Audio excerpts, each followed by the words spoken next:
Chers amis, chers auditeurs de Radio JM, bonjour. Monique Nakache à l'antenne pour Paris Culture et Spectacle. L'émission de cette semaine est entièrement dédiée à l'élévation de la Neshama du professeur Reuven Feuerstein, que vous avez eu le plaisir et le grand honneur de pouvoir écouter il y a un peu moins de 2 mois. Je crois savoir que ça a été la dernière interview qu'il a accordée puisqu'il nous a quittés mardi dernier à l'âge de 98 ans. Il avait été tellement présent lors de l'interview, alors qu'il était déjà sous oxygène, que j'avais pris le plaisir et le loisir à sa demande de l'enregistrer pour 2 émissions consécutives, ce que je vais accepter de faire encore pour cette semaine, car je tiens à lui permettre cette élévation grâce au passage à la communication par la voix.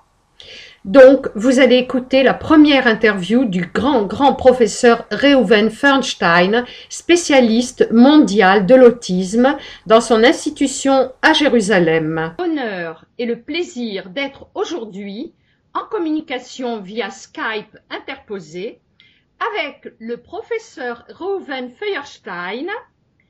Shalom, professeur. Shalom. Et le professeur Gross. Shalom. Gamlecha.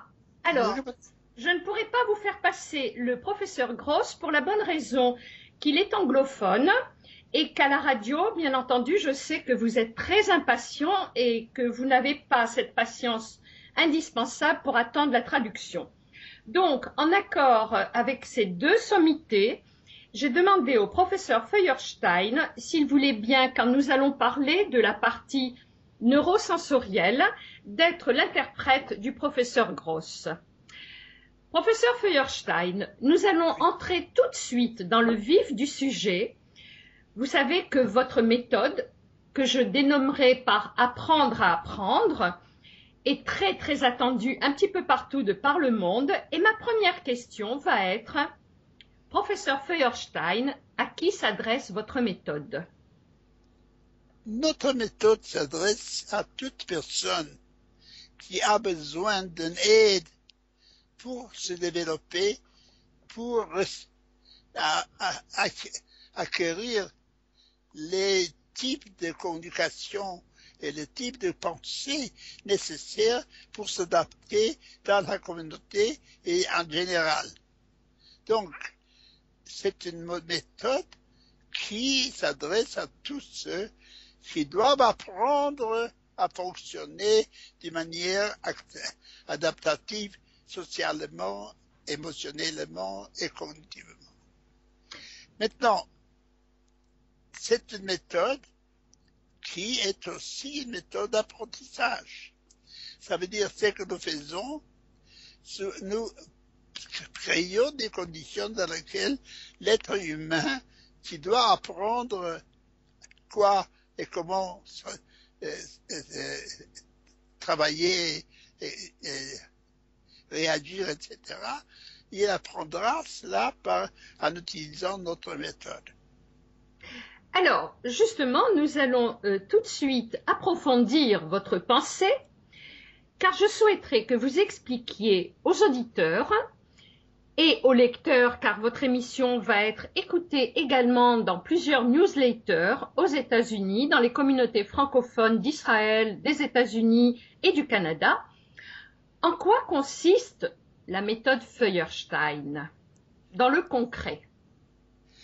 La méthode Feuerstein consiste dans une série de croyances. J'utilise le mot croyance parce que jusqu'à maintenant, jusqu'à quelques vingtaines d'années, on n'a pas eu de l'évidence scientifique. Mais nous avons croyé que l'homme est un être modifiable. Cette croyance est le produit d'un besoin. Moi, comme juif, qui a eu connaissance d'1,5 million enfants qui ont été tués. Je n'ai pas pu prendre un enfant venant des camps et dire il est un idiot, il est un imbécile, il n'arrivera jamais à s'adapter, il n'arrivera jamais à apprendre. Je regrettais cette pensée et cette décision faite par la psychologie en utilisant l'IQ, etc. Et moi, je me suis dit, non, malgré que ces garçons, cette fille, n'arrive pas à fonctionner convenablement, malgré qu'ils n'apprennent pas ce qu'ils doivent pour pouvoir subsister et s'adapter, je crois qu'il est capable. Mais cette capacité doit être en quelque sorte découverte et il faut créer des conditions dans lesquelles il apprendra à faire ce qu'il ne sait pas faire maintenant. Et je dois vous avouer, j'étais à ce moment-là un étudiant chez Piaget à Genève. Je suis arrivé pas mal de fois en France avec Zazzou, avec une série d'autres sommités françaises, Otto Kleinenberg, etc. Et il y avait des doutes. Dans quel besoin est-ce un besoin que moi j'ai, mais qui correspond donc à la science, ou bien il y a quelque chose de plus true. Pendant 50 années, j'ai travaillé avec des dizaines de milliers d'enfants venant de toute la diaspora, et surtout les enfants qui sont revenus des endroits où il n'y avait pas les modalités de fonctionnement qui les fera capables d'apprendre. Et nous avons créé une série de modalités pour assurer comment dirais-je, la mesure de la modifiabilité de l'être humain. Et nous avons développé trois types d'activités. L'une, c'est le LPAD, c'est une méthode par laquelle nous évaluerons la capacité d'être individu, d'être modifié par un certain type d'action. C'est toute une théorie, mais ça aussi une méthodologie par laquelle j'utilise des modes spécifiques pour faire apprendre l'individu, pour le faire capable d'apprendre. Une deuxième méthodologie, qui s'appelle l'enrichissement instrumental, c'est une méthode consistant des types d'exercices, de toute une série d'exercices qui sont faits par nous et que l'individu doit les apprendre pendant 200 heures ou 300 heures, dépendant de sa capacité de travailler. Ceci est adapté pour avoir l'individu capable d'apprendre. Là où nous trouvons des grosses résistances, des difficultés d'apprentissage telles qu'il se trouve chez les imbéciles, chez l'enfant avec des habilités différentes, nous faisons tout pour améliorer la condition et pour le faire capable de bénéficier de tout investissement qui sera fait en lui pour le faire capable d'apprendre.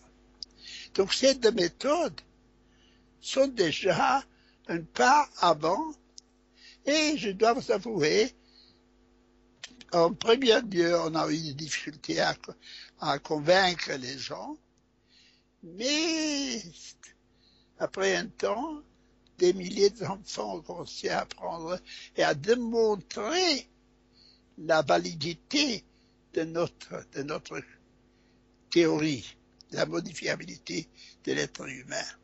Professeur Feuerstein, est-ce à dire que quand un enfant vous est présenté, est-ce que la batterie de tests pour le LPAD ou l'enrichissement passe, tout enfant doit être soumis à cette batterie de tests ou est-ce que vous adaptez en fonction du cas qui se présente? Écoutez, notre méthode est déjà adaptée. Ça veut dire nous choisissons la méthodologie, les objectifs, les niveaux de fonctionnement qui seront typiques à l'enfant. N'importe s'il a un niveau de 2 ans ou s'il a un niveau de 12 ans, dans tout cas, nous essayons de voir comment ils utiliseront notre méthode pour apprendre, pour se changer, pour se modifier. Voilà le terme. À part de cela, nous avons un troisième système qui est très important. Nous avons vu que si nous faisons l'enfant utiliser le LPAD, et il montre qu'il est capable, nous allons même faire accroître cette capacité en lui donnant ce que nous appelons l'enrichissement instrumental. Donc, il montre qu'il est capable. Mais, si nous le laissons vivre dans un environnement homogènement mauvais, homogènement bas, où il n'y aura pas de la stimulation nécessaire, toutes ces capacités ne l'aideront pas. Donc, il faut aussi modifier l'environnement. Sans l'environnement, toutes les capacités de l'individu ne se montreront pas comme changeables. Tout à fait. Donc, et là, vous confortez un petit peu ce que pense le professeur Gross en neurologie, puisque les neurologues affirment haut et fort que la plasticité du cerveau est là, que les neurones se régénèrent, que le cerveau n'est pas immuable, et vous rejoignez la théorie neurologique et scientifique. Écoutez, j'ai commencé en disant que je crois, mais des personnes m'ont demandé qu'est-ce qu'a la croyance à faire avec la science. Et je dois avouer que je me sens très humble, très gratifié par le fait que le bon Dieu m'a donné la possibilité de voir que la science elle-même dit absolument l'être humain est modifiable. La neuroplasticité, la plasticité du cerveau, l'arborisation toutes les synapses, la multiplication des synapses, tout ça démontre une tendance, une capacité du cerveau humain de se adapter à des mondes qui ont fait sur lui. Ça veut dire, si votre cerveau est demandé de faire quelque chose, est demandé de penser, est demandé de créer une certaine disons, une proposition logique, si vous l'exigez, il va faire croître les neurones nécessaires pour le faire. Ça veut dire, le fonctionnement de l'être humain est, en quelque sorte, celui qui va causer le développement. Et c'est pourquoi notre méthodologie qui met devant l'individu des exigences sur son cerveau, de comparer, de voir quelles sont les relations, d'inférer les choses, de créer des propositions logiques, de rejeter quelque chose qui n'est pas acceptable cognitivement ou moralement. Dès que vous avez un tel environnement, le cerveau, qui est considéré actuellement comme plastique, comme capable de se développer, le cerveau change. Et ceci que nous croyons que peut aussi être fait avec l'enfant autistique, mais ici nous n'avons pas encore toutes les données que nous avons pour les autres, pour les enfants débiles mentaux, pour les enfants avec des mutismes. Écoutez, on nous a amené un garçon qui à cause d'un état d'épilepsie très grave, il a été sans langage dès l'âge de 9 ans et demi. Après cela, la maman l'a pris et lui a fait totalement sortir l'hémisphère gauche. L'hémisphère gauche qui est l'hémisphère du langage, bronca et binge. Eh bien, le garçon a appris à lire, a appris à parler, mais il n'a jamais pu apprendre à lire et à écrire. Et tous ceux qui sont occupés de lui ont dit c'est impossible, il ne va pas apprendre à lire. Bien, il était chez lui 3 ans et demi. Actuellement, c'est un garçon qui travaille en comptabilité, qui dirige un petit machin pour vendre les choses etc. Bravo, Kolakavod.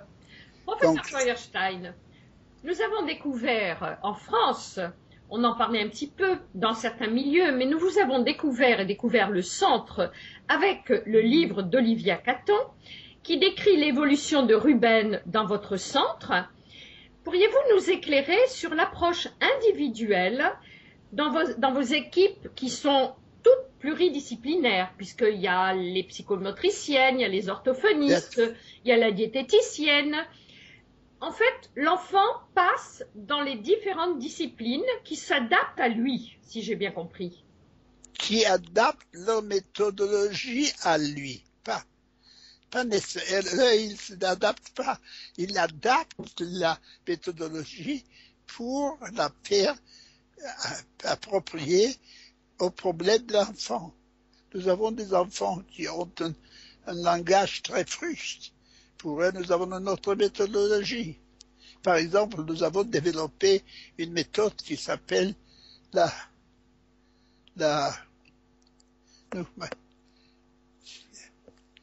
our language, une méthodologie par laquelle nous parlons à l'enfant, le soliloquie. Nous parlons à l'enfant même s'il n'est pas attentif, même s'il n'entend pas, même si... Et cet enfant va avoir un langage enrichi d'une manière très, très reconnaissable, tout simplement parce que nous savons actuellement de l'existence des neurones miroirs qui, en attendant à être exposés à des stimuli pareils, il devient capable d'imiter, de répéter et même des choses, de généraliser. Les études faites à Parma sont très très conséquentes. Donc, aujourd'hui, nous utilisons les méthodologies qui sont les plus adaptées à l'enfant avec des difficultés particulières. Alors, professeur Feuerstein, pour ma part, je suis donc en France. Quels sont les conseils, puisque le professeur Gross s'occupe du département des enfants qui vous arrivent de l'étranger?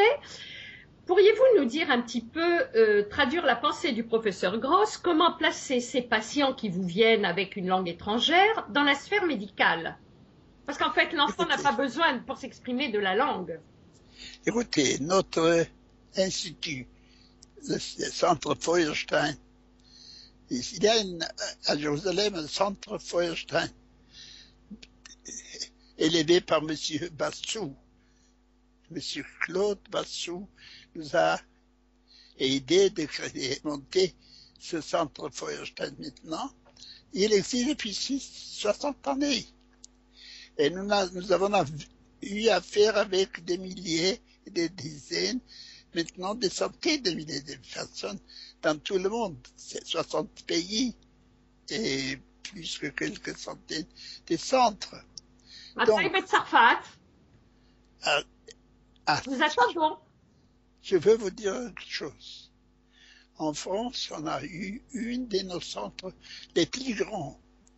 Vous savez, le UFMM, une organisation qui s'occupe de la minière, matériaux, etc., ils avaient besoin de remodeler le travail de leurs ouvrières selon les grandes découvertes, etc. Et nous avons eu presque 240 entreprises qui ont utilisé notre méthode. Bravo. Maintenant, ils veulent revenir. Donc, en France, il y a pas mal de personnes qui ont été formées et qui peuvent aider à beaucoup des enfants. Il y avait toutes sortes de choses, vous savez, comme vous connaissez. C'est comme ça va d'un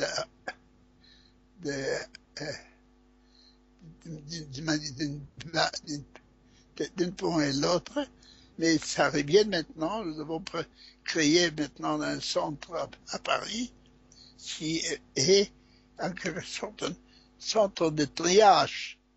Est-ce que vous pourriez nous rappeler l'adresse de ce centre? Pardon? Est-ce que vous pourriez nous dire où il se trouve dans Paris? Je m'excuse. C'est pas grave, je vais le retrouver.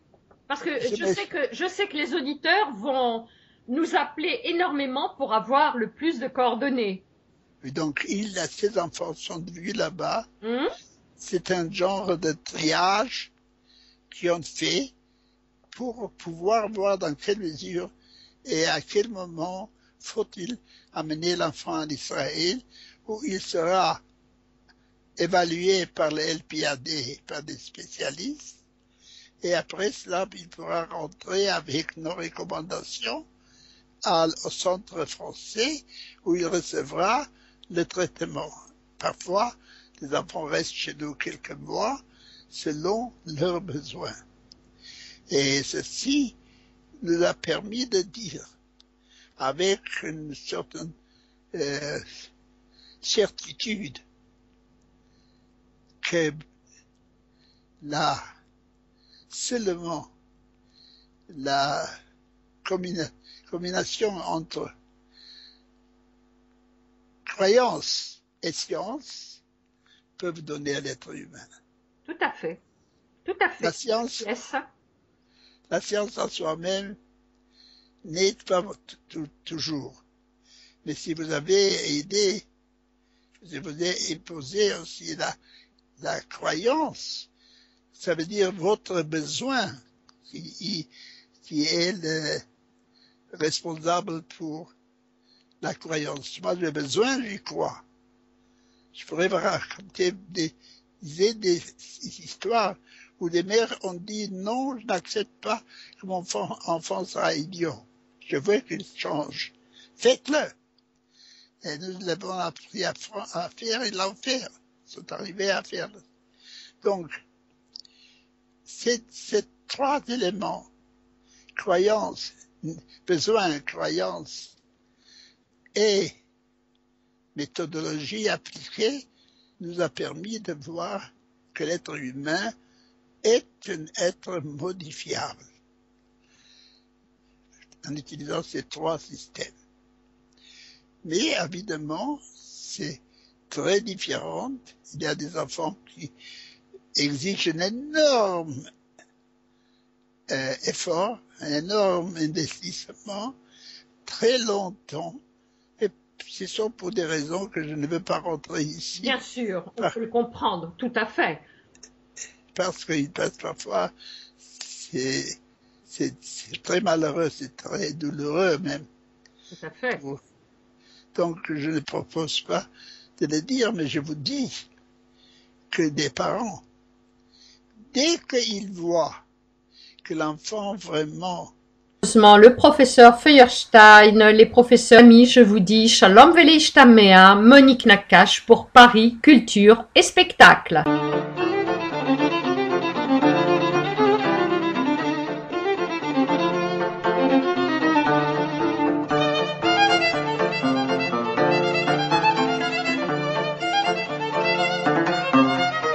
Programmé pour la semaine prochaine.